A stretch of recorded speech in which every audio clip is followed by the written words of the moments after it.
వెండి తెరపై తనదైన నటనతో దశాబ్దాల పాటు తెలుగు ప్రేక్షకులకు నవ్వులు పంచిన సీనియర్ నటి పావలా శ్యామల నేడు అత్యంత దయనీయ స్థితిలో కొట్టుమిట్టాడుతున్నారు. తీవ్ర అనారోగ్యం, కంటి నిండా కన్నీళ్లు మిగిల్చిన ఆర్థిక ఇబ్బందులతో నడి రోడ్డుపై నిస్సహాయంగా నిలిచిన ఆమె దీనగాథ ప్రతి ఒక్కరి హృదయాన్ని ద్రవింపచేస్తోంది. ఈ కష్టకాలంలో ప్రముఖ సినీ నిర్మాత దిల్ రాజు మానవత్వంతో స్పందించి ఆమెకు అండగా నిలిచారు. ఒకప్పుడు వెండి తెరపై వెలిగిన కళాకారిణి జీవితం ఇంతలా తలకిందులవుతుందని ఎవరూ ఊహించలేదు.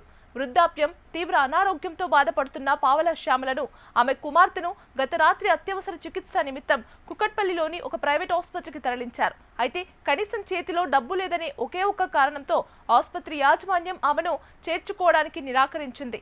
అంతటితో ఆగక పరిస్థితిని గమనించిన క్యాబ్ డ్రైవర్ సైతం వారిని అర్ధరాత్రి వేళ నడి రోడ్డుపైనే వదిలేసి వెళ్లిపోయాడు. దిక్కుతోచని స్థితిలో రోడ్డుపై విలపిస్తున్న వారిని స్థానికులు గమనించి పోలీసులకు సమాచారం అందించారు.